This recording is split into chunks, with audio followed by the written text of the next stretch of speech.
మొత్తంగా దువ్వాడతో పాటు విజయసాయిరెడ్డి రాజ్ తరుణ్ల వ్యక్తిగత వ్యవహారాలు అంతులేని కథగా మారాయి. ఇక ఈ అంశాలకు సంబంధించి మరింత సమాచారం అందించడానికి మా ప్రతినిధి రాజు సిద్ధంగా ఉన్నారు. రాజు చెప్పండి, అయితే ఇటీవల కాలంలో అయితే కుటుంబ వివాదాలు వీధికెక్కుతున్న పరిస్థితి మనం చూస్తున్నాం. ప్రెసెంట్ అయితే దువ్వాడ శ్రీను అతని భార్య వాళ్ళిద్దరి మధ్య వివాదం అయితే రోడ్డుకెక్కిన పరిస్థితి మనం చూస్తున్నాం. 10 రోజులుగా ఈ వివాదం అయితే కొనసాగుతూనే ఉంది. ప్రెసెంట్ దానికి సంబంధించి తాజా సమాచారం ఏముంది మీ దగ్గర? దువ్వాడ శ్రీనివాస్ దువ్వాడ వాణిలకు సంబంధించి గత 10 రోజులుగా అయితే నిర్విరామంగా దువ్వాడ వాణి ప్రస్తుతం తన ఆందోళన ఇంటి బయటే కొనసాగిస్తున్నటువంటి పరిస్థితి కనిపిస్తుంది. ముఖ్యంగా దువ్వాడ వాణి దువ్వాడ శ్రీనివాసుల మధ్య వివాదం స్టార్ట్ అయిన తర్వాత గత 6 నెలల కాలం నుంచి నడుస్తున్నా కూడా గడిచినటువంటి 10 రోజులుగానే వీరి మధ్యలోకి మాధురి పేరును తీసుకురావడంతో ఇది రచ్చకెక్కి ఇంకా పెద్ద విషయంగా మారినటువంటి పరిస్థితి ఉంది. మధ్యలో మాధురి సెల్ఫ్గా సూసైడ్ చేసుకునే ప్రయత్నం అయితే చేసింది. యాక్సిడెంట్ చేసుకున్నటువంటి పరిస్థితి ఉంది. హాస్పిటల్లో ప్రస్తుతం చికిత్స అయితే పొందుతున్నటువంటి పరిస్థితి ఉంది.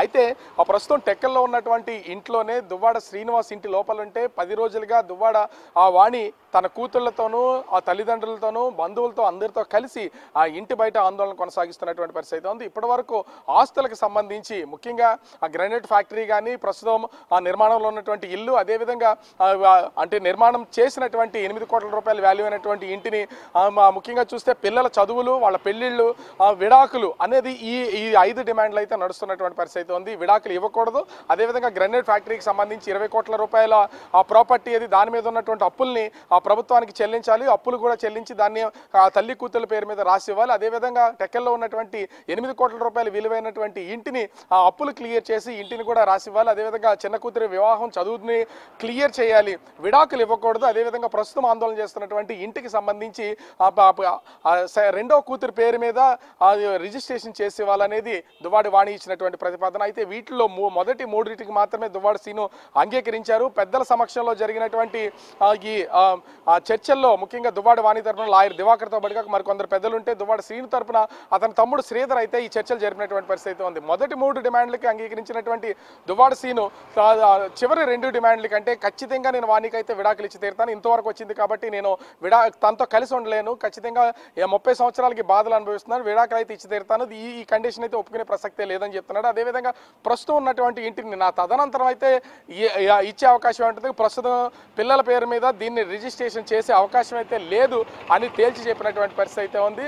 ఈ నేపథ్యంలోనే నిన్న దువ్వాడ వాణికి టెక్కల పోలీసులు అయితే నోటీసులు జారీ చేశారు. అక్రమంగా ఇంట్లోకి చొరబడ్డారని దువ్వాడ శ్రీనివాస్ కేసు పెట్టినటువంటి నేపథ్యంలో దువ్వాడ వాణికి 41 కింద నోటీసును జారీ చేసి వాళ్ళకైతే నోటీసులు ఇష్యూ చేసినటువంటి పరిస్థితి అయితే ఉంది. కానీ దువ్వాడ వాణి ఆ నోటీసులు అయితే తీసుకోలేదు. దువ్వాడ శ్రీని మీద నేను ముందుగా కేసు పెట్టాను కాబట్టి తనకు నోటీసులు సర్వ్ చేసిన తర్వాతే నాకు నోటీసులు ఇవ్వాలని కోరినటువంటి పరిస్థితి ఉంది. పోలీసులు ఏమీ చేసేది లేక అక్కడి నుంచి వెళ్ళినటువంటి పరిస్థితి ఉంది. నిన్న నోటీసులు ఇవ్వడానికి పోలీసులు వచ్చినటువంటి నేపథ్యంలో నిన్న సాయంత్రమే దువ్వాడ వాణి మరీ రూట్ మార్చినటువంటి పరిస్థితి కనిపిస్తుంది.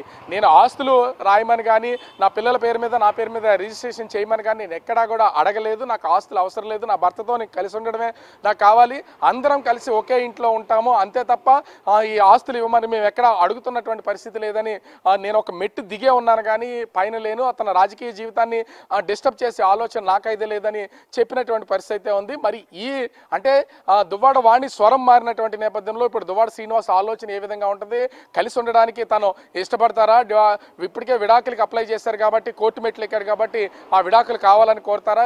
3 డిమాండ్లను అంటే అటు గ్రానైట్ ఫ్యాక్టరీ కానీ ఆ పాత ఇంటిని కానీ అదేవిధంగా పిల్లల చదువులు బాధ్యత తీసుకుంటానటువంటి దువ్వాడ శ్రీనివాస్ మిగతా ఇప్పుడున్నటువంటి ఇంటి విషయంలోనూ విడాకుల విషయంలో తగ్గి ముందుకు వస్తారనేది వేచి చూడాల్సినటువంటి పరిస్థితి ఉంది. కానీ గత 10 రోజులుగా దువ్వాడ వాణి కూతుళ్ళు వాళ్ళందరూ కూడా ఇంటి దగ్గరే ఉండి ఆరు బయట ఆందోళన చేస్తున్నటువంటి పరిస్థితి ఉంది.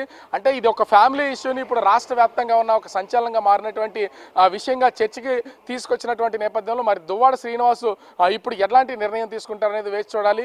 నేను ఒక మెట్టు దిగి కిందకు వచ్చాను, నేను నా భర్తతో కలిసే ఉంటాను, అతని రాజకీయ జీవితానికి దీనికి సంబంధం లేదు, అతను నాశనం చేయాలనే ఆలోచన నాకైతే లేదని స్పష్టంగా చెప్తున్నటువంటి దువ్వాడ వాణి 10 రోజుల తర్వాత తనలో ఒక మార్పు వచ్చిందని చెప్పొచ్చు. మరి ఈ మార్పుని ఏ విధంగా తీసుకుంటాడు దువ్వాడ శ్రీను, దువ్వాడ శ్రీధర్లు ఎలాంటి నిర్ణయం తీసుకుని పెద్ద మనుషుల ద్వారా దువ్వాడ వాణికి ఈ సమాచారాన్ని అందిస్తారనేది మాత్రం వేచి చూడాల్సినటువంటి పరిస్థితి కనిపిస్తుంది. ప్రశ్న